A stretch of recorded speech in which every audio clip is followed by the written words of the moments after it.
Hello, beautiful people. Welcome back to our channel. Of a truth, you don't know what you have till you lose it. And we actually have two in one news to run. That one is the fact that the indigenous people of Biafra, via their spokesperson, Emma Powerful, have decided to reply Asari Dokubo over the newly created BCG, a Biafran group that is emerging with their former deputy as one of their communication spokesperson. And of course, the Northerners too have decided to, involve themselves also in this Biafran struggle. And they're actually speaking a lot. This whole thing has become public, and the tussle of power between Asari Dokubo and his people, between them and of course Nnamdi Kanu and IPOB, it has been made public. So obviously it has given right for the Northerners also to share their views. But before we go into the news proper to share all this, we'd like you to subscribe to our channel if you have not done so already by clicking on the red subscribe button. Beside it, you will see a bell notification icon. Please go ahead, click on it to get notified as soon as you update our channel on YouTube. Let's start with what Asari Dokubo said. The leader of let's start with what IPOB said to Asari Dokubo. The leader of the indigenous people of Biafra, IPOB Nnamdi Kanu, has replied former militant Asari Dokubo on his stance on the creation of Biafra de facto customary government. A statement released by the group's spokesperson, Emmanuel Powerful, has emphasized that there is no Biafra without IPOB and Nnamdi Kanu, vehemently refusing to back up the BCG.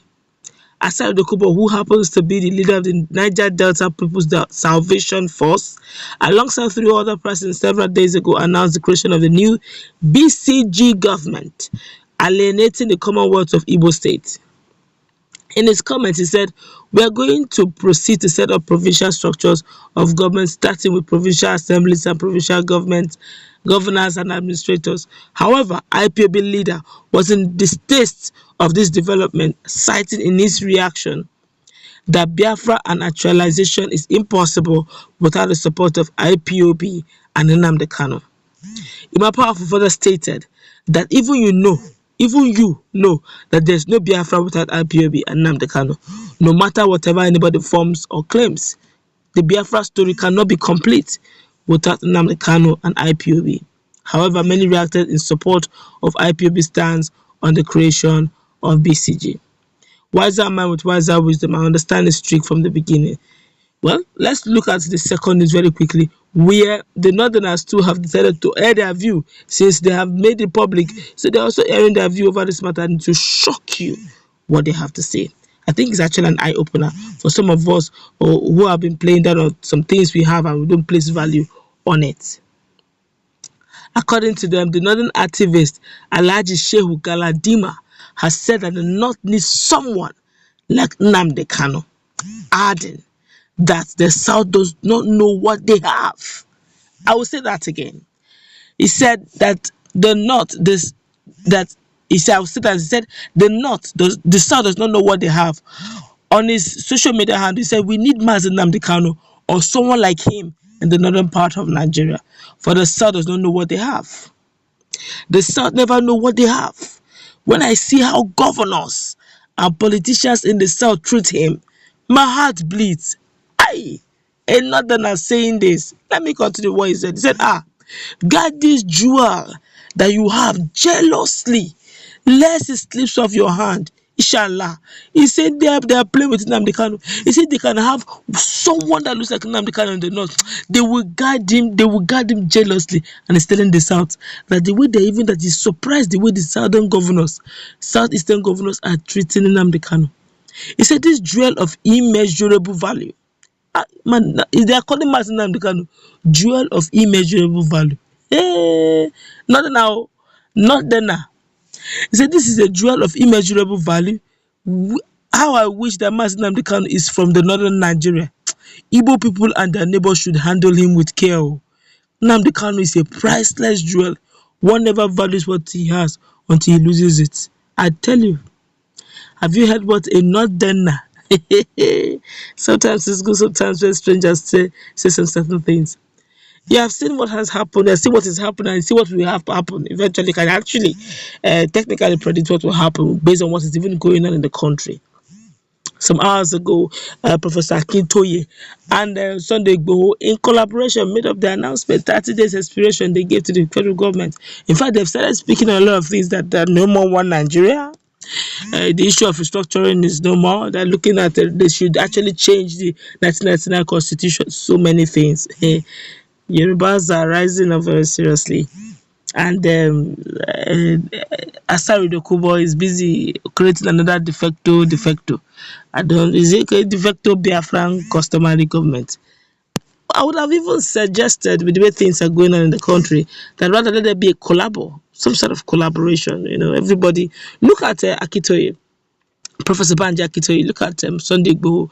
Sunday Igboho is not all that learned, but Professor Akitoye is very learned, a prof, but the two of them are working in synergy, both sitting in a conference.